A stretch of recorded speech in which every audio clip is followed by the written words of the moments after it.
when I first became aware of the Jehovah's Witness drama that took place in the 40s, I was just overwhelmed by the courage of your people. I mean, the cops beat you up. The police would join the American Legion and confront witnesses coming in from out of town and physically beat them up. I've read stories of children, not your case, but in other schools, of being beaten by the teacher. Salute this flag. And they beat the kid. He, you know, how old is he? 3rd grade, 5th grade? And he wouldn't salute.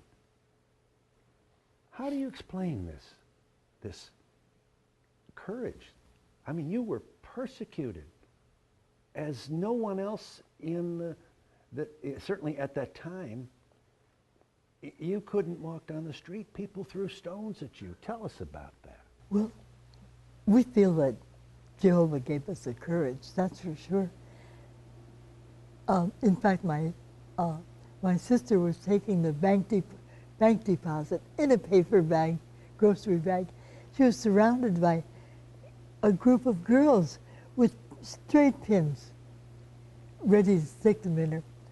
And they said, "Okay, Jean."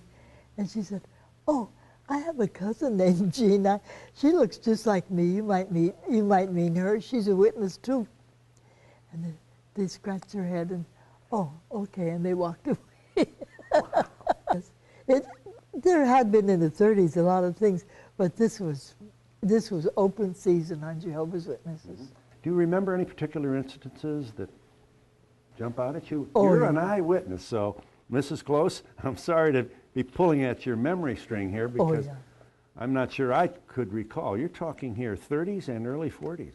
One night, my father got a telephone threat. It was really his business associate, and he said, "Wally, if you don't call the Philadelphia Inquirer and tell them you will now salute, there will be a mob coming to trash your store, and we don't know what will happen to you and your children." Dad, in the morning, Dad woke us up and told us what happened. And he said to my brother, "Take the 4 youngest out to Grammy and Grandpop, and you and Lilian come in the store." He went to the chief of police, and he said, "Nope, not in my town." And he parked the police car in front of the store all day long.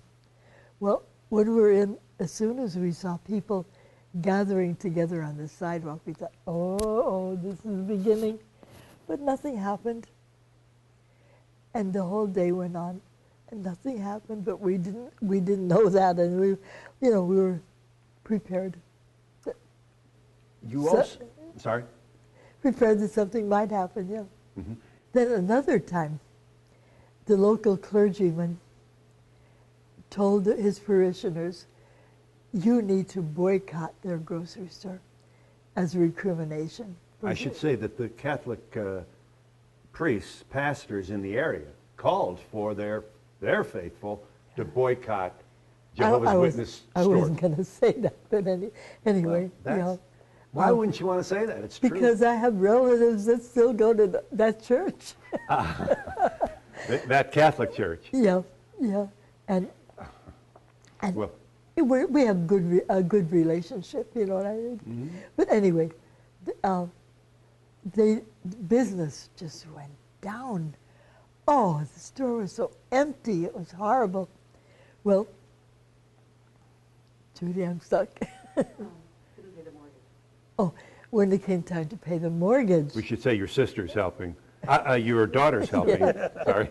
Your daughter's helping you, memory. Yeah. I could use that kind of help myself. So go ahead. You were going to say. Couldn't pay the mortgage. Oh, and we had seen people, on the street, ready for the poorhouse, and we thought, oh my goodness. Well, my aunt was a devout Catholic, but she said family is family, and she loaned Dad the money to tide us over. And then when I was 11 one time, I was talking to this man and presenting a booklet, a little booklet that we had. And all of a sudden he looked so startled, and I turned around and there was a police car. Well, when I walked it down, I saw that all the group from our congregation were in the car, so I felt secure. We got to this was in New Philadelphia, Pennsylvania. Why were the congregation members in the police car? Going door to door without a license. I see. They were arrested. Yeah, they were arrested. And they took us to the... Then they put you in the cruiser as well. Yeah, yeah. And they took us to a firehouse that had 2 holding cells. And that was the local jail. And you were 9 now? Yes. No, 11. 11 now.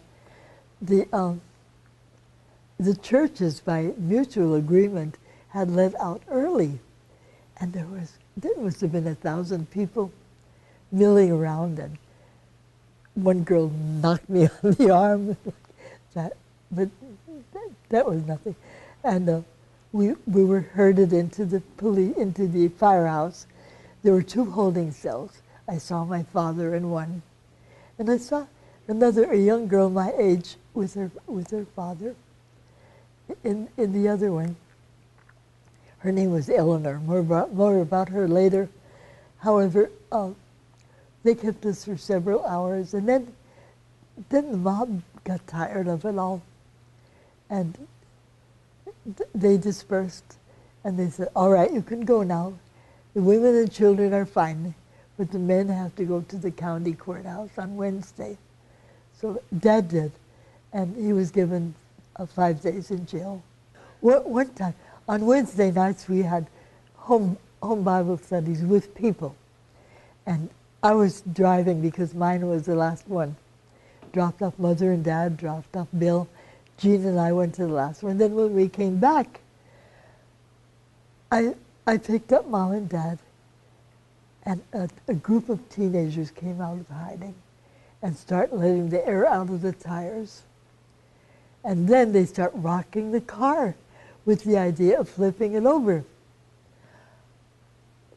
Finally, I noticed that they stepped back for a minute, and I stepped on the gas, and we got home safely. But there was always something going on. We didn't mention this, but witnesses lost jobs. Oh, that's right, Eleanor, my friend. In one day, she and her brothers were expelled from school. Her father in the coal mines, they had a flag salute ceremony, and all the witnesses were fired on the spot. Her mother worked in a shirt factory. Same thing. They had a ceremony and were fired on the spot. There they are with 3 children. That was awful.